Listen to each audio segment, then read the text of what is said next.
दिल्ली के एक नामी कॉलेज का कैंपस हलचल से भरा था। नए सत्र की शुरुआत थी और चारों तरफ ताजगी और उत्साह का माहौल था। कॉलेज का कैंटीन, लाइब्रेरी और लॉन नए पुराने स्टूडेंट्स के हंसी मजाक और बातचीत से गूंज रहे थे। इन्हीं चेहरों में थी काव्या मेहरा, कॉलेज की सबसे चर्चित और खूबसूरत लड़की। लंबे घने बाल, डिजाइनर कपड़े और एक ऐसा रवैया जो हर किसी को यह जता देता था कि वह सबसे अलग है। काव्या अमीर बिजनेसमैन की इकलौती बेटी थी और उसका घमंड उसकी शख्सियत का हिस्सा बन चुका था। वह उन लड़कों को पास भी नहीं फटकने देती थी जिन्हें वह अपने लेवल से नीचे समझती थी। उसी कैंपस में था आरव कपूर। साधारण से कपड़े, पुरानी सी बैकपैक और एक सस्ता सा फोन। देखने में वह एकदम औसत लगता था, न ज्यादा हैंडसम न ज्यादा स्टाइलिश, लेकिन उसकी आंखों में एक गहरी चमक थी जो शायद ही कोई नोटिस करता। आरव हमेशा चुपचाप रहता, अपनी पढ़ाई पर ध्यान देता और कैंटीन में सबसे सस्ता खाना ऑर्डर करता। कॉलेज में लोग उसे गरीब लड़का कहकर चिढ़ाते, लेकिन वह मुस्कुराकर टाल देता। कोई नहीं जानता था कि आरव असल में कपूर ग्रुप ऑफ इंडस्ट्रीज का इकलौता वारिस था, एक ऐसी कंपनी जिसका टर्नओवर अरबों में था। लेकिन आरव ने जानबूझकर अपनी पहचान छुपाई थी।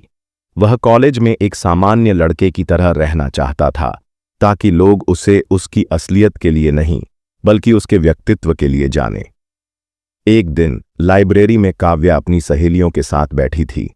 वह जोर जोर से हंस रही थी और अपने नए डिजाइनर बैग की तारीफ कर रही थी। तभी आरव वहां किताबें लेने पहुंचा। उसने एक पुरानी सी शर्ट और फीके जीन्स पहने थे और उसके जूते भी थोड़े घिसे हुए थे। काव्या की नजर उस पर पड़ी। उसने अपनी सहेली से फुसफुसाते हुए कहा, देख, ये वही लड़का है जो कैंटीन में हमेशा सस्ता खाना खाता है। पता नहीं ऐसे लोग इस कॉलेज में कैसे आ जाते हैं। आरव ने यह बात सुन ली, लेकिन उसने कोई प्रतिक्रिया नहीं दी। वह चुपचाप अपनी किताबें लेकर एक कोने में बैठ गया। लेकिन काव्या को शायद मजा आ रहा था। उसने जानबूझकर अपनी आवाज और ऊंची की, कुछ लोग तो बस स्कॉलरशिप के दम पर यहां आते हैं, इनका लेवल ही नहीं है हमारे साथ रहने का। आरव ने किताब से नजर उठाई और शांत स्वर में कहा, लेवल की बात कर रही हो तो शायद किताबें पढ़ने का लेवल भी देख लेना चाहिए। तुम्हारी टेबल पर तो बस फोन और मेकअप का सामान दिख रहा है। लाइब्रेरी में सन्नाटा छा गया। काव्या के चेहरे का रंग उड़ गया। उसकी सहेलियां हंसने लगीं, लेकिन काव्या को गुस्सा आ गया। उसने अपनी किताबें उठाईं और तेज कदमों से बाहर चली गई। उस दिन से काव्या ने आरव को अपने रडार पर ले लिया। वह उसे हर मौके पर नीचा दिखाने की कोशिश करती, लेकिन आरव हर बार शांत रहता और अपने काम से काम रखता। कुछ हफ्तों बाद कॉलेज में एक बिजनेस प्रोजेक्ट प्रतियोगिता का आयोजन हुआ। यह कॉलेज की सबसे प्रतिष्ठित प्रतियोगिताओं में से एक थी, जिसमें बड़े बड़े उद्योगपति जज के तौर पर आते थे। काव्या ने अपनी टीम बनाई, जिसमें कॉलेज के सबसे कूल और अमीर लड़के लड़कियां शामिल थे।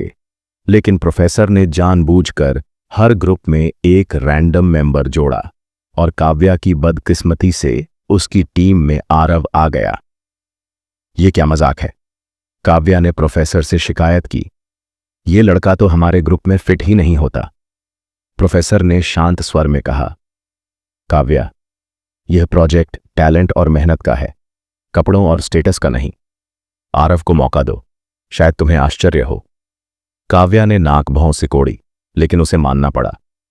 पहली मीटिंग में काव्या ने आरव को सिर्फ नोट्स बनाने का काम दिया, जैसे वह कोई नौकर हो। लेकिन जब आरव ने प्रोजेक्ट के लिए एक बिजनेस मॉडल सुझाया तो पूरी टीम हैरान रह गई। आइडिया इतना यूनिक और प्रैक्टिकल था कि काव्या की टीम का लीडर रोहन भी प्रभावित हो गया। ये आइडिया तो कमाल है यार, रोहन ने कहा। तूने ये सब कहां से सीखा? आरव ने मुस्कुराते हुए कहा, बस थोड़ा बहुत पढ़ा है। काव्या को यह बात हजम नहीं हुई। उसे लगा कि आरव सिर्फ दिखावा कर रहा है। उसने ठान लिया कि वह आरव को एक्सपोज करेगी।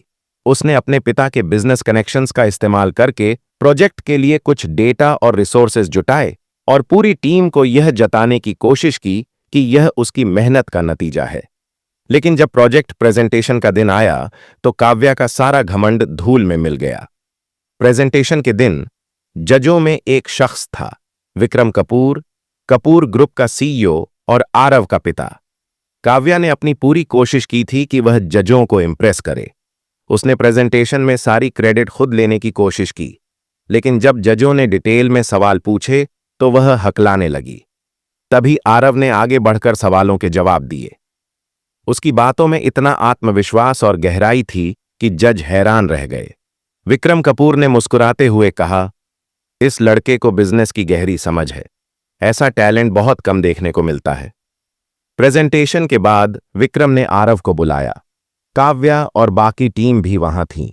विक्रम ने कहा, मुझे लगता है तुम्हें अब अपनी असलियत सबके सामने लानी चाहिए आरव। काव्या और बाकी सभी हैरान थे। आरव ने हल्के से सिर हिलाया और कहा, ठीक है पापा। पापा? काव्या का मुंह खुला रह गया। विक्रम ने हंसते हुए कहा, हाँ, यह मेरा बेटा है, लेकिन इसने मुझसे वादा लिया था कि कॉलेज में वह अपनी पहचान छुपाएगा। वह चाहता था कि लोग उसे उसके टैलेंट और मेहनत के लिए जानें, न कि मेरे नाम के लिए। काव्या को जैसे सांप सूंघ गया। उसने अब तक आरव को जितना तुच्छ समझा था, वह सब उसके सामने आ रहा था। उसने शर्मिंदगी में सिर झुका लिया। उस दिन के बाद काव्या का रवैया बदलने लगा। वह समझ गई थी कि असली वैल्यू पैसे या स्टेटस में नहीं, बल्कि इंसान के गुणों में होती है। उसने आरव से माफी मांगी और पहली बार उसकी आवाज में सच्चाई थी। मुझे माफ कर दे आरव, उसने कहा। मैंने तुम्हें गलत समझा। तुमने मुझे बहुत कुछ सिखाया। आरव ने मुस्कुराते हुए कहा, कोई बात नहीं काव्या। असल में मैं चाहता था कि लोग मुझे मेरे असली रूप में देखें, और शायद तुम भी अब अपने असली रूप को देख पाओ। काव्या ने उस दिन से अपने घमंड को छोड़ना शुरू किया। वह अब लोगों को उनके कपड़ों या स्टेटस से नहीं, बल्कि उनके काम और व्यवहार से जज करने लगी। आरव और काव्या की दोस्ती धीरे धीरे बढ़ी और दोनों ने मिलकर कॉलेज के कई प्रोजेक्ट्स में साथ काम किया। काव्या अब पहले से ज्यादा विनम्र और मेहनती थी, और आरव, वह वही सादा शांत लड़का बना रहा, जिसके पास दुनिया की सारी दौलत थी, लेकिन जिसे असल में सिर्फ सच और मेहनत की जरूरत थी। प्रोजेक्ट प्रतियोगिता के बाद कॉलेज में काव्या और आरव की दोस्ती चर्चा का विषय बन गई थी। काव्या का बदला हुआ व्यवहार हर किसी को हैरान कर रहा था। वह अब पहले की तरह घमंडी नहीं थी। कैंटीन में वह अब अपनी सहेलियों के साथ सिर्फ ब्रांड्स और फैशन की बातें नहीं करती थीं, बल्कि पढ़ाई, प्रोजेक्ट्स और भविष्य के सपनों पर भी चर्चा करती थीं।